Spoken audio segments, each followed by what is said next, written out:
Welcome to JMC Live. I am your host, Jeremy Caverley. We do this every Friday at 9 p.m. Eastern. Well, today is a special Friday episode, which would be yesterday.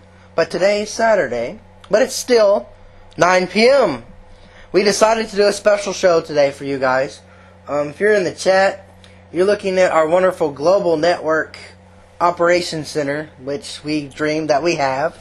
But it's kind of what I did in the Coast Guard, for those who are kind of interested. I thought I would share that with you. This is actually, I think, AT&T's ops in. But anyway, there are a lot, and I say this just about every show, there are a lot of things happening.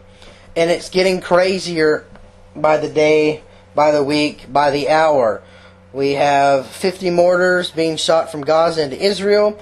We are shooting 112 missiles, Tomahawk missiles, into Libya. We are still in Iraq and Afghanistan. And honestly, I think it's getting pretty crazy. It's getting pretty rowdy. So much happening. I mean, I sit here and go and look at the Drudge Report real quick. I want to read this little snippet. It's over here on the left side, right here. It's ironic, and I don't even know if the Democratic Party realized this, but March 19th, 2003, President Bush made a speech, kind of like a State of the Union, and said American and coalition forces are in the early stages of military operations to disarm Iraq and free its people and defend the world from grave danger. Fast forward till today, March 19th, 2011. Obama says, today we are part of a broad coalition. We are answering the calls of a threatened people, and we are acting in the interest of the United States and the world. So we're acting on behalf of the world now. Once again, just like before. If anyone doesn't realize, the United States is part of something known as the United Nations. Our country no longer thinks for itself. They haven't for quite a time. That is the scary part about what's happening today. We don't just go into countries normally without some kind of other thing of these magnitude that happens. I have a few articles I'm going to share with you guys, and then we're going to get back into some of the more warring things. A U.S. missionary has been freed from the Haitian jail. So this happened. A Brayton missionary was released from jail in Haiti. He's returned home. I thought that would be some pretty good news. My wife thought it was really good news that he's come home, and you can check out Bay News 9 to find out more. I honestly feel the need to ask people to wake up. We were talking about this before the show, because between the guy who overdosed himself and then, Japan, there's the cute little story, with the dog staying beside the sick dog. You can see it right there in the video. I'm not going to play it. But there hasn't been any looting in Japan. Yeah, here in America things happen and it gets bad. Here in Ross County, and then Pike down south in Scioto and all these other counties below us. It's a big drug, heroin, crazy thing. I know I'm talking about multiple topics all at once. I do apologize if you get confused. But that's how my mind is going right now. I'm thinking about multiple things, and I can't help it.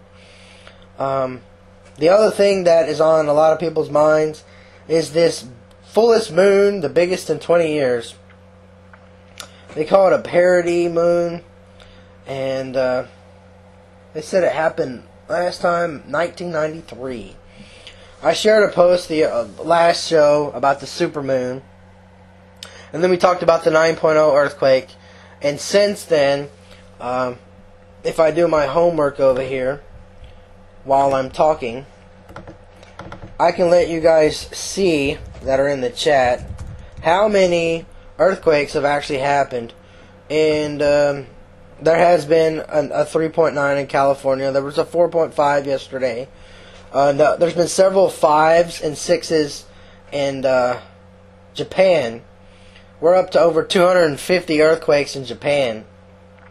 And scientists have always said you have an 8.0 and up, you're going to have anywhere from between 50 to 200 residual earthquakes. And there's always been a debate, could you have a bigger earthquake than the initial earthquake? Some scientists are split on this. Most of them say yes, you can. So there is rumor that even more earthquakes and more things can happen than beyond your imagination. And it's not something that is really great. It looks like in the map today, if you look at this world screen, anything that's blue, and I know you can't see it very well, there's a lot of blue in Japan, some in Alaska, 3 or 4 along California, the Gulf of Mexico, not Gulf of Mexico, Gulf of California, along the border of Mexico here, Central America, and then down here in South America. The Ring of Fire, as you know, goes along Japan, down to Australia, New Zealand, back around to California. So when an earthquake happens on one side, it just continues to go around the whole thing. And there's fear right now whether or not, is there going to be something big happen?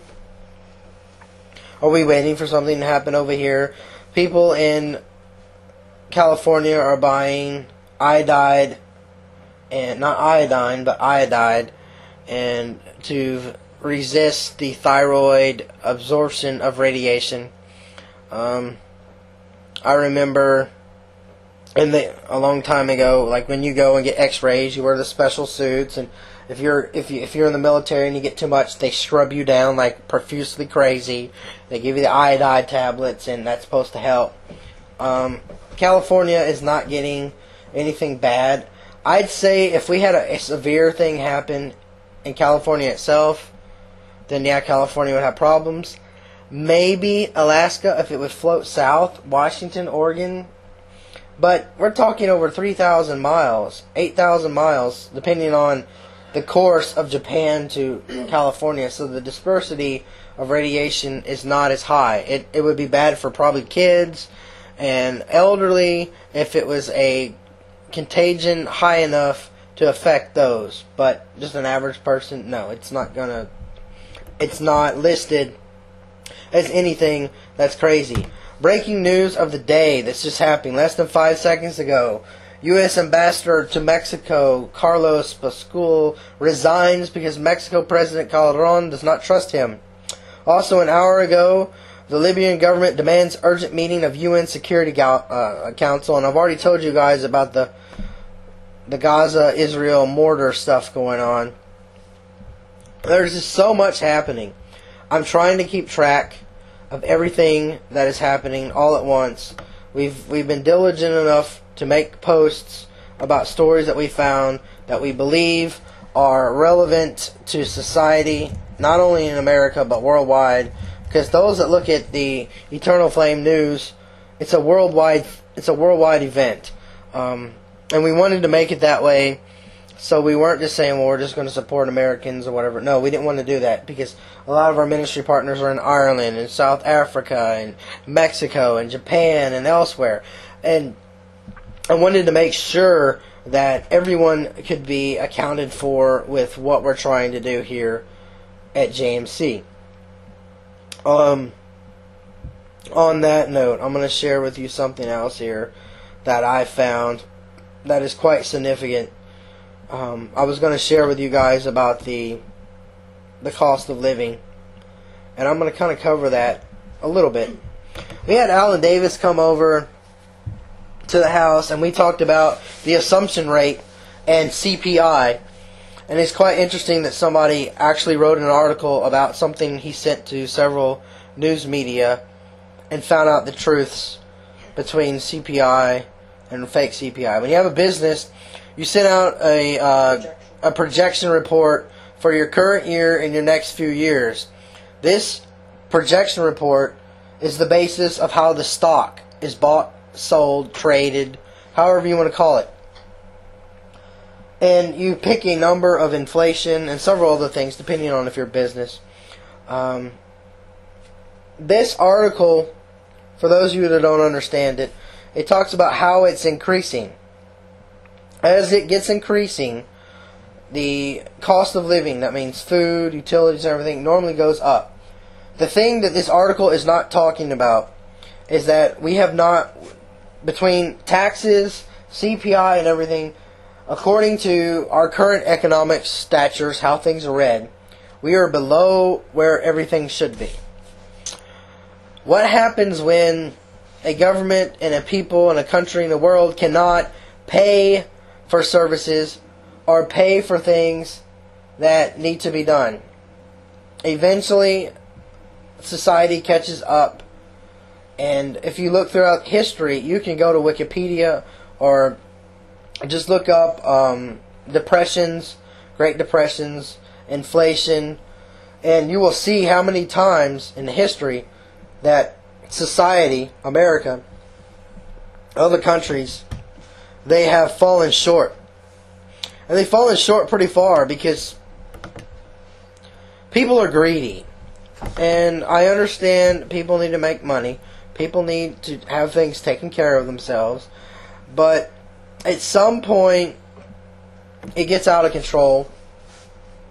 Because someone comes along that is very great with money, and they'll borrow a lot of money, and they end up impacting and changing the whole thing. Paradigm shifts over to a new standard on who, what, when, and where, as per how you're going to spend money, what's going to happen.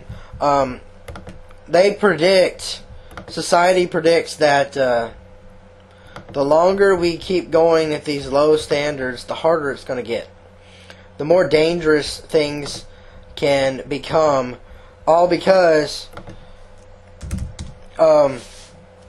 everyone can't move into their own set standard of what's normal. And I mean, I understand you're going to want to have, an aggressive trade system where everything can flow in and out pretty smoothly. You don't want to overdo things.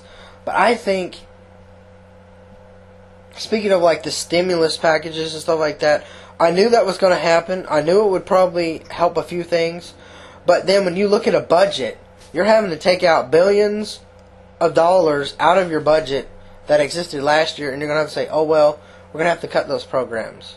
Those people we hired to do these things, they can't work anymore because we don't have that money anymore. Money is not always the solution to everything. And I think America needs to wake up and understand that if we're to survive, we're going to have to follow the example of Japan. When something bad happens, why do we loot? Why do we destroy vehicles and houses, and we take from each other? And I don't know if you watched the videos in New Orleans of them just robbing the Walmarts and everything, and the cops were doing it too. And I haven't seen that in Japan yet. There's some people freaking out over food now, which I knew eventually it would probably catch up to them. But it took them a lot longer to react that way. Every human has an internal instinct to take care of themselves. I understand that. And where's God in the middle of all this? With all these wars, there's like about 10 or 12 wars that you can see publicly, not including the special operations going on with my friends that are in the military, and some of them talk to me, and they say, Jeremy, I'm in country blank, and you may or may not hear from me again, or you may find out about this on the news, and they don't tell me anything they're not supposed to, but something's happening. And it's really hard for me to talk tonight because I realize where we're headed. I realize where we're going. And for people to not understand and not realize that they're part of something a lot bigger. You know, the Bible talks about having plans for you to prosper, and it talks about people acting proper. Now, for those of you in the chat, I want you to look at this Bible verse of Daniel 12:4. O Daniel, shut up the words and seal the book, even to the time of the end. Many shall run to and fro, and knowledge shall be increased. Have you looked at how quickly technology in the computer field, and well, specifically the computer field, has grown? How much information we can do. Yet we're still stuck with oil. I grew up knowing about oil. My family grew up knowing about oil, and their families grew up growing about oil. Old movies which show people putting in, into the ground, the whole Beverly Hillbillies, she shoots the ground, and this oil is shooting out, or it comes out of a reservoir of something that was being buried. So the drilling pipes are going down. They finally hit the oil reserve, and it shoots out, and everyone's like freaking out. My question is, when are we going to stop being dependent on other countries? And an even bigger question would be, when are we going to learn to depend on God? What does that have to do with all the knowledge? It's all Bible prophecy. That's an Old Testament book, Daniel. And look where we are today. The Revelation talks about men and women, kids, having dreams. How many people I've ran into all across Ohio and California and Texas and Florida and New York and South Africa, and they're kids, and they're 12 and 14 and 15 years of age, and they have these dreams and they have these visions, and they're being told so many different things that are happening. Yet at the same point, you look at America as a whole, and we're not getting it anymore. We have denominations and groups of people trying to just destroy themselves. Here's an example of something that bothers me. New York City, 15,000 ex-homeless families are losing rent help. This is probably part of their stimulus package. It says New York City's Department of Homeless Services are cutting their budget to cancel the Advantage program. It will force 4,400 families into shelters, and the shelter population goes up by 51% to 39,000 individuals. This was the only part in the Associated Press. Small, 4 paragraphs? We posted this a few days ago. I'm not seeing a lot of people talk about it. Yet, you go to Japan, and yeah, I know Japanese are normally not following Christ's principles, but if that happened in Japan, they would help each other a lot more. Right here in Ohio, you can go further south, and you'll find people who sell their food stamps for drugs. They sell their children for money. They beat their animals. They beat their children. And this is all over the U.S. Domestic violence shelters and mental health services are increasing. The funding for mental health has gone down. And there are more suicides than ever. Have you ever stopped and thought about why God? I know a lot of people do. And this is going to upset some people. But I've asked God why. I've said, God, why do bad things have to happen to good and bad people? And the answer is very, very brass, very, very open, frank. It's going to be in your face. God told me the reason why this stuff happens is so that His love can be shown. He says, I want in the midst of the worst thing you could possibly think happen. Whatever you think, not what I think, but the worst thing you think could possibly happen to you, your friends, or your family, or the world, God's going to let it happen. At some point. We all can read Revelation where everything's being destroyed. People are having to take a mark, and Christians are being beheaded, and The list goes on and on of all the nasty plagues and things that happen. I don't have to reference the Bible verse. A lot of people know this. Christians and atheists, they know this. And he says, in the midst of this, the love of Christ can be shown. And I said, why? He said, if the love of Christ is not shown in the midst of these problems, then there will be no reason to kill Christians. There will be no reason to fight Christians. And if you look into today's society, if we continue going down the path that we are, Christians won't count for 33% of the world. They'll count for 5%. You're like, how can you say that? Well, we keep having ministers and denominations and people allowing homosexuality to be okay. Others are in power and they're committing whatever they want, buying whatever they want, sleeping with whoever they want, doing whatever they want, however they want. And nobody's saying anything about it. Nobody's doing anything to stop it. And they're saying, why? Doesn't matter to me. I'm human and I should be allowed to express myself, and we don't, or they'll go on this other tangent and say, oh, we just don't know what the Bible really means. We just don't really have a good proper translation. I've heard people tell me that. Or they'll say, well, we weren't alive when they were alive, so we don't really know. Or this new kick that you hear about hell. It's like, well, we don't know what hell's about. I'm like, yes, we do. It doesn't matter which translation of the Bible you find. It is most of them, the ones that are still biblical, you will find that hell is very real. You will find that God is very real, and that His love can be expressed to countless amounts of people. But the problem is, we as a nation, we as a people, have decided that it doesn't matter sometimes. And as long as we continue to do this, what's happening in Revelation, it's not a yesterday, it's a today. We are already there. I see churches full of religion. People don't want to communicate. If your name isn't on the badge or the t-shirt that you have to wear to do something, or you don't have a degree or something, you're not allowed to get involved.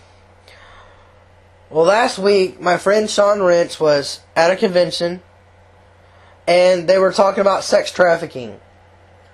And an actress was speaking, and she was very clear and bold and said, the government has got in the way of trying to help people. And she was talking about sex trafficking, but for me to talk to you about sex trafficking, that includes drugs, alcohol, homelessness, rape, molestation, bestiality, which was an article we shared about on the preview in Arizona, and all this is interconnected. When people are abused, they have two choices. Either they grow up like the abuser, or they choose a life of solitude in some ways. And then there's sometimes the third path, where they choose Christ. The reason why there are, and you hear this in the Old Testament, generational curses, which means things that happen to my mama and my daddy, I do too. Good example is alcoholism. Those that are in the rehabilitation centers will tell you if your parents were alcoholics and drug addicts, as soon as you pick something up, you got a good 50 to 85% chance of being just like them. It's like, how can you say that? It's medically proven. How many times have you seen parents that use drugs and drink, and they conceive a child, and they continue to use drugs and drink or smoke cigarettes, and what happens to this child? They end up like me. They have some kind of birth defect. You know, they have a mental illness or something. Until we start showing the love of Christ to these least of these, and to those that are full of all this religion and don't want to do anything, we're just going to continue to fall away and be absolutely nothing. That's where Christianity is heading today. Even with all this great knowledge, even with all of the wonderful things that we are trying to do, and it just gets so crazy. And I can't believe why and how so many people fall away. And it's clear because we're so easily deceived. The devil in the Bible is mentioned as this bright star. And I'm like, I don't know if Miranda wants to put the light in my face where I can get really bright. But he's like this really bright thing, you know, a morning star. And I don't know about you, but we're told, scientists and doctors say, if you stare into the sun, you will burn a hole in your eye. Well, imagine something so bright that it would just have to go past you and you would be blind. That's how bright this Satan dude is. We also see in the Bible where he talks about he's really great in music, and he was like the right-hand throne of God. This dude was the assistant manager of God. Assistant manager. And I want to take a moment to say thank you, El Timo, XSO, and Tef, Debbie Sue. Who else is in here? There's a lot of people in here tonight. Yeah. I want to thank you guys for coming. But back to what I was saying, and we're going to take a break when I get done with this. I want to leave a challenge to you guys. I've shown a bunch of articles. I've talked about a bunch of different things. And I want you to think while we're on this break.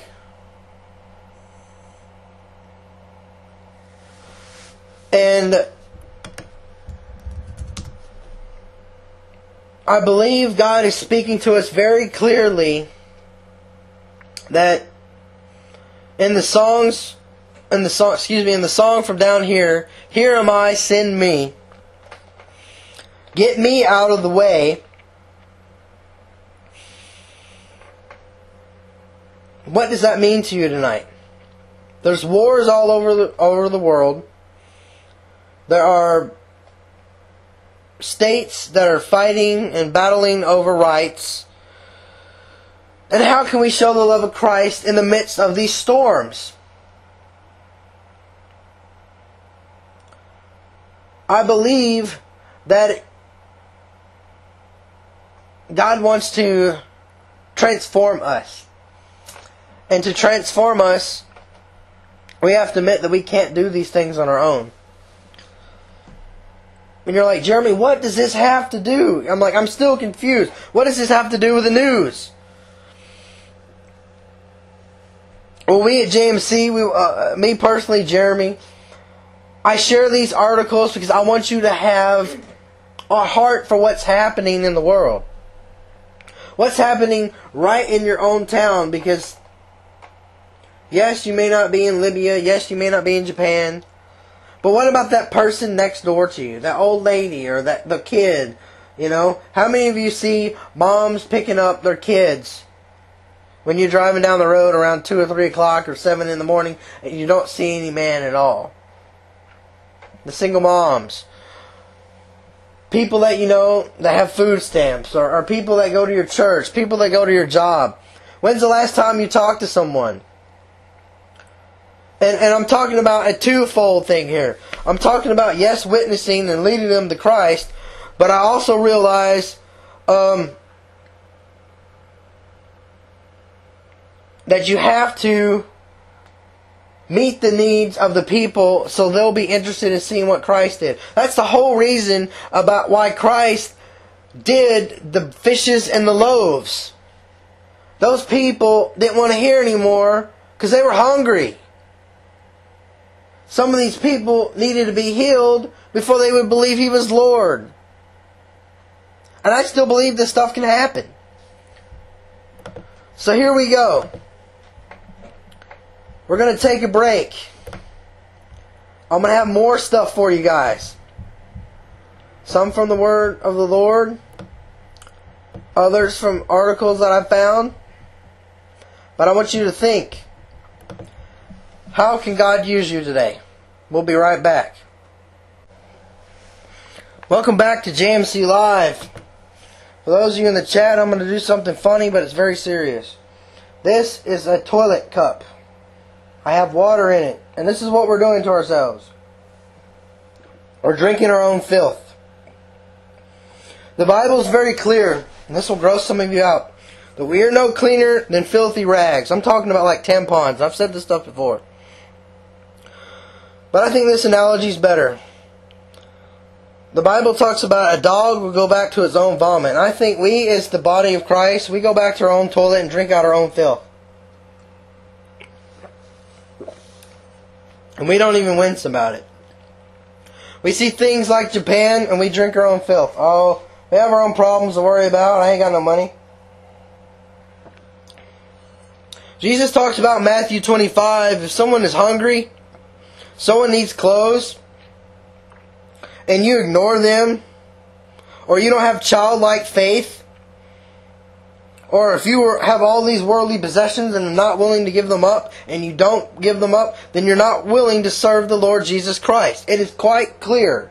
I don't have to sit here and give you Bible verse after Bible verse and throw it down your head. It's a simple thing to understand. Do you want me to share about what's happened this weekend? You want to get on camera and do it? Come here. No. Alright, my wife's going to share something. So I'm going to pull up an image while she talks. On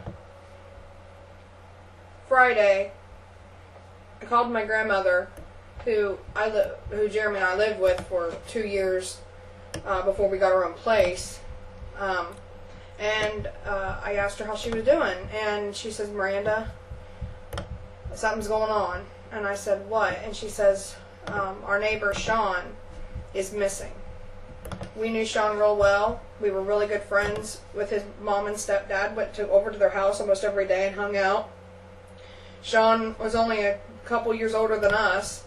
And we tried to befriend him. And, he didn't really want to befriend us. He would just say hi and go on. And but we really were really close to his parents. And then they moved to Florida. Not even a year ago, they moved to Florida. And my grandmother says he's missing. His aunt and uncle are here, and they come back to the house and asked us if we've seen him. And we said no. And so they called the police, and a policeman come to the house, and it's just across the field from where my grandparents live, just next door. And a policeman looks in the back door and sees an arm hung over the couch, like somebody's either dead or injured. And he runs around to the front door, breaks down the front door, and they find Sean dead. And beside him was a syringe needle, and on the coffee table was a lighter and a spoon, indicating that he had possibly died of a heroin overdose. And it really hurt. It really has affected us, because we really tried to reach out to Sean. We tried to befriend him. We said, anytime you want to come over, hang out with us, he was a really great guy. He was a really nice guy. He just obviously had a lot of problems that he was hiding, and he didn't want to let anybody know about. And inevitably ended his life. And last night we went to a church down in Piketon, Ohio, and there was a woman there that stood up, and she testified how God had saved her from drug addiction. She had been a meth addict for 20 years, and God saved her from that. And I just started bawling. And Jeremy looks at me, he says, what's wrong? And I said, it kills me, Chair. And he says, why? I said, because Sean will never be able to stand up there and say that. He didn't make it. And I told the pastor, about this, and I said, I feel like I didn't do enough. And he says, you tried. You went to the house, you tried to visit him, you befriend, try to befriend him. He just had those walls around him.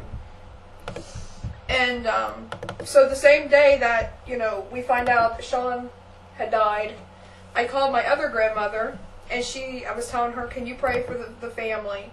I said, his mom's sick with she's a lung disease, and so she's very ill, and she's got to deal with this now, on top of everything. And my granny says, this is just, it's becoming just an epidemic. She says, Miranda, I have to, my other grandma's church, they make dinners for people's funerals, like that, after the funeral, they come back to my grandma's church and they'll have a meal prepared. The ladies at the church will have a meal prepared. And she said, Miranda, I'm getting ready to go tomorrow to do a funeral dinner for a woman, for a family whose daughter, whoever she was to them, she overdosed on heroin. So I find out that 2 people died in the same week of a drug overdose, and both my sides of my family were in some way affected by it. And they said that Sean had probably had passed away 4 or 5 days before they found him. He'd been there for 4 or 5 days. And my grandmother started blaming herself because she says, I should have known something was wrong. Why didn't I know? There was nothing out of the ordinary, there was no sign that there was anything wrong, and but she's really having a hard time dealing with it. She says, to know that he was up there all those days and we had no idea, that just kills me. It just hurts me so much to know that, we were right there and we had no idea. But how could you know it was going to someone's house unless you would be snooping or trying to break in? Mm-hmm. So there's a lot of heartache going around in our old road. A lot of people affected by this. And I did a vlog last night. I just had to share it. It was just killing me. I had to share it. And I said, what do you want to be remembered for in your life? From when you draw your last breath on earth, what legacy do you want to leave? When people stand up at your funeral and talk about your life, what do you want them to be remembering and say? Do you want them to remember you as a person who was hooked on drugs and died of an accidental overdose, possibly? Do you want to be a person that committed suicide? There's so many people doing that today. I think what it comes down to, we need to get back to the basics. We need to get back, and we need to start loving each other. And I think the the Christian body has really got to stop depending on the government to help the people in need. We need to start standing up and start getting involved and start helping the people like Jesus did. He didn't care if they were smelly, if they were poor, if they were rich, or if they had sins, if they murdered somebody. That he didn't care. He went to everybody. He died for us all, and we're all worth helping. No matter what some of these people say, oh, they just did to themselves. You know what? We all make mistakes. We're all human. The only perfect person in this whole world was Jesus. But drug addiction is an epidemic, almost worldwide. Mm-hmm. And some people won't be able to be helped unless it is a supernatural God moment in their lives. God is the only one that's going to reach them. No man, no therapist, no anybody's going to reach them. Only God's going to reach them. And sometimes we just have to give them to God. But we also have to keep trying and trying to point them in the right direction, away from this destructive behavior that in one day could possibly kill them. So I think it's not a happy time. Nope. It's not a happy time we live in right now. But our hope, but our joy and our hope is truly only in the Lord. And with that, I honestly believe it's like this picture you're looking at right now. People allow life to get in the way. You see this guy, he's got a car, the Xbox, nice suit, phone, computer, the games, the soccer, or whatever it is. We just don't have time anymore. There's others, it's not a matter of they don't have time to go to church. They're caught up in how they've been hurt at church, or what they've been told church is about. I know we can get into a big debate on how women should wear dress this way, or what kind of language is spoke, or we can get into debates over baptism and things. But if you get all wrapped up in the debates, The logistics, instead of trying to find Jesus Christ, and quit trying to find religion, and quit trying to find denominations that work, or a certain church that works, the average person who leaves a church, and the average church that is the biggest, is because people left another church. And they get a following, and then that pastor leaves to go to a bigger church. So those that are wealthy will leave that church and follow that pastor. It's quite simple. Life continues to get in the way of things. We get in the way of ourselves. But at the same point, God has this grand plan that we just don't seem to understand. And I believe that even as you see these afflictions that are found in Revelation, God still has a plan. God still has a plan of love. But at the same point, I understand that it's not just love. It's also about endurance. I believe the church is too busy talking about everything being happy, and everything is going to feel good, and everything is going to be alright. I don't buy it. I mean, yeah, you can look at this verse here about Luke 12:29 through 31 about don't worry about you should eat or drink, and for all these things the nations of the world seek after, and your Father knows that you need these things. But seek the kingdom of God, and these things shall be added unto you. There should be another verse after that you find in Revelation, you find in the Old Testament. When you do not get to eat, or when you cannot drink, and I'm not talking about alcohol, I'm talking about water, that's when God will provide something in its place. Because even if you can eat, even if you can drink, and you can provide for a home, that doesn't necessarily mean everything's going to be all happy and crystal clear and perfect. Becoming a Christian means your world is going to turn into hell. Why? Because you're going to realize that hell is real.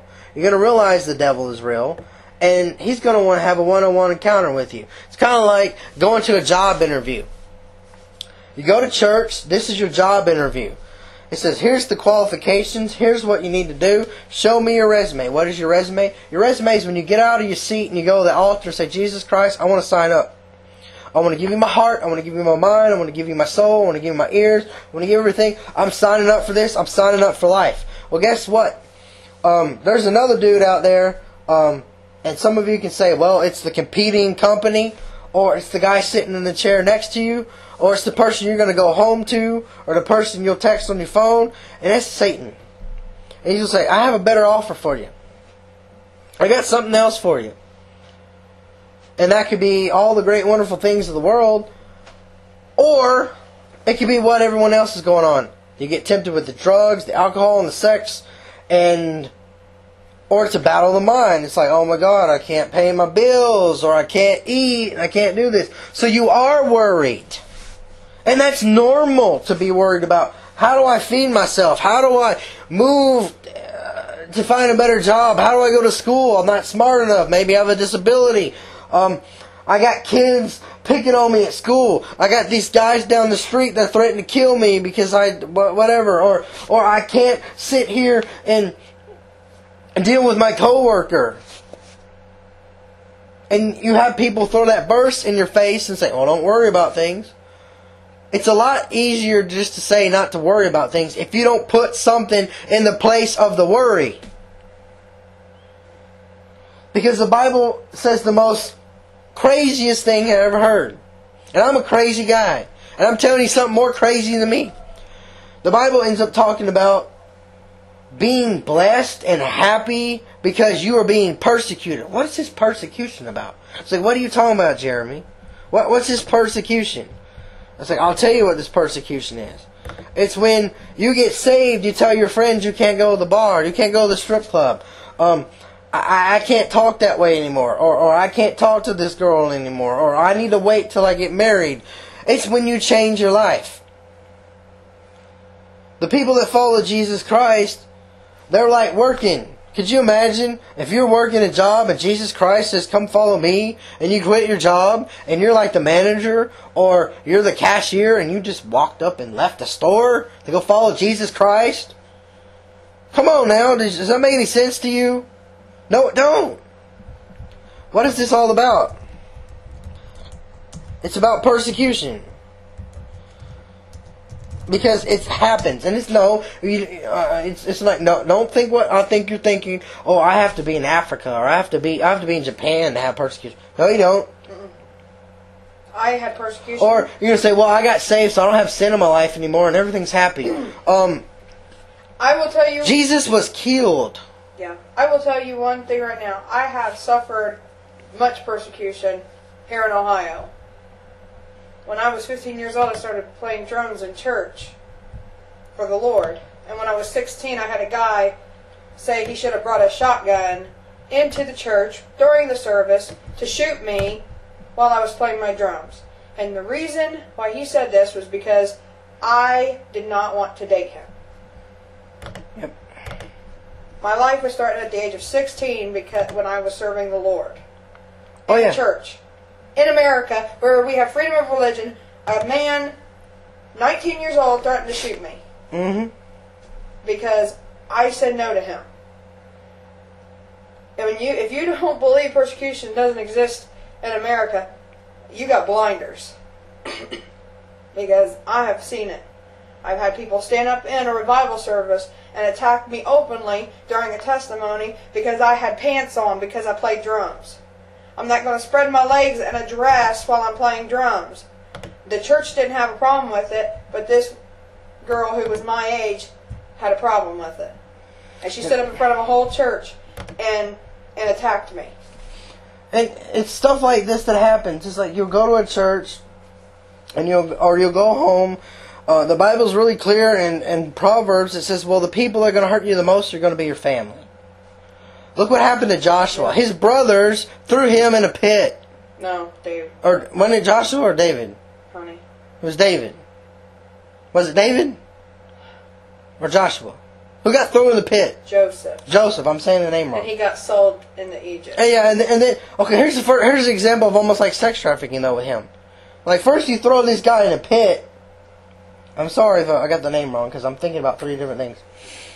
And then he gets sold to another. He gets sold into slavery. That's what happened. I mean, it's sex trafficking in the beginning, pretty much. I mean, now I don't know if it's sold for sex or what. If it's a slave, slaves were really cool back then. They said. What are we doing wrong? You know, I wanted tonight to be about, I wanted to be about helping people, and then while we're trying to help people in Japan, and we have atheists writing, instead of trying to, promote helping people, we have atheists writing articles calling Christians and religious people, religious charities, a bunch of buffoons because oh yeah, it's saying nobody should be donating to the Salvation Army or any kind of religious charity, because all they're going to do, they're not really going to help the people. They're going to push their religious beliefs.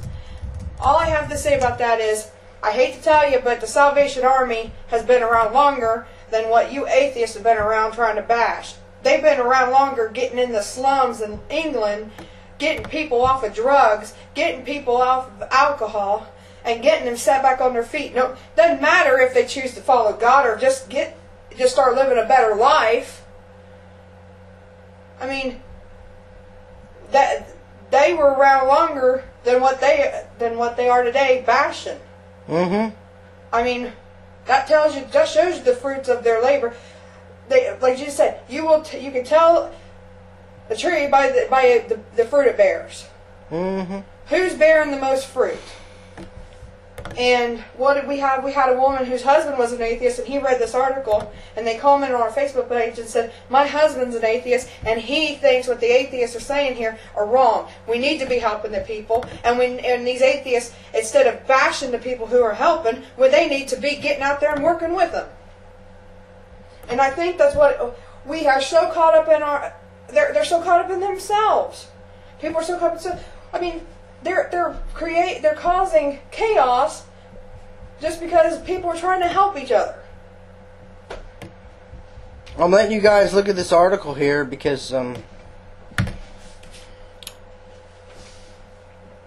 religious buffoon. Oh, that's the thing. If you look up the history, like I said a minute ago, we're gonna do a JMC Bites about this and some other things. You look at the history of charities. Most of them are Christian in nature. Hospitals, nurses, patterned after the military, started as volunteerism through the churches. Lawyers, if you look at the old Catholic Church and some of the other ones, there are still rules in play. You commit a crime or you've done something or whatever, depending on what it is and the rules now. But back then, that was a safe haven for you. You did something wrong, you wanted to change your life, you went to the church and you became a nun or a priest or something, and you didn't go to jail. Why? Because they believed in another chance for you. We don't have that anymore. We don't have people. I mean, yes, there are still the Methodist churches and the Catholic church, and we still have stuff like that.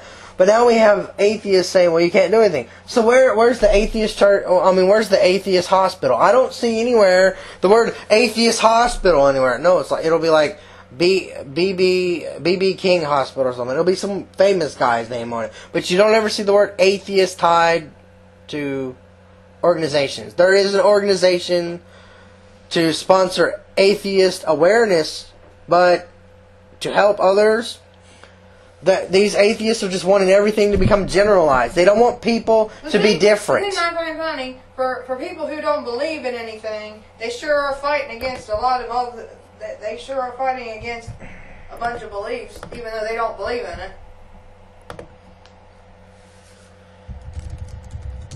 You know, if you don't believe in this, why are you fighting it?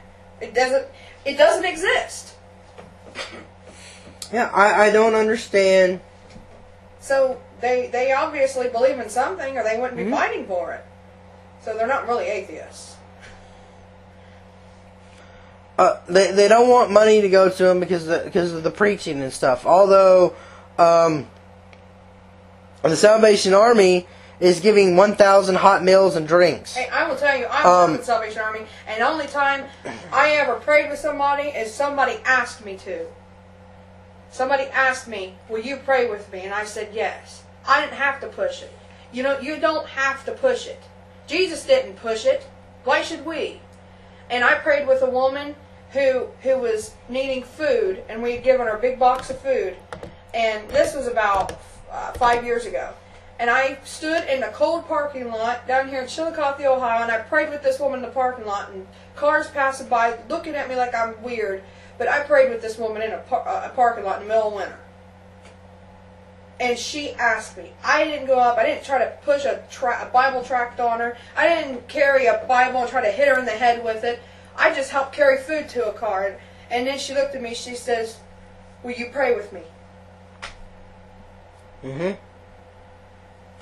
If atheists have an issue with that, then I'm sorry, but I didn't, she was the one who asked. And that's normally what happens with the Salvation Army. They take care of the need, and then they take care of the soul. You can't preach at a person who's sitting there with no clothes, ain't got no food in their belly, and they're starving. They don't want to hear what you're going to say. Mm-mm. No, they don't. That's just how things go now. They won't hear that. So we're going to actually wrap up with Miranda's last notes there. Sorry, I got a little... She gets the last word of the day. I don't know if she's got a song ready for us to play or what, but I want you to think hard about life. Like, what gets in your way? Until next time, may the Lord keep you and bless you, and may you learn to get out of your own way.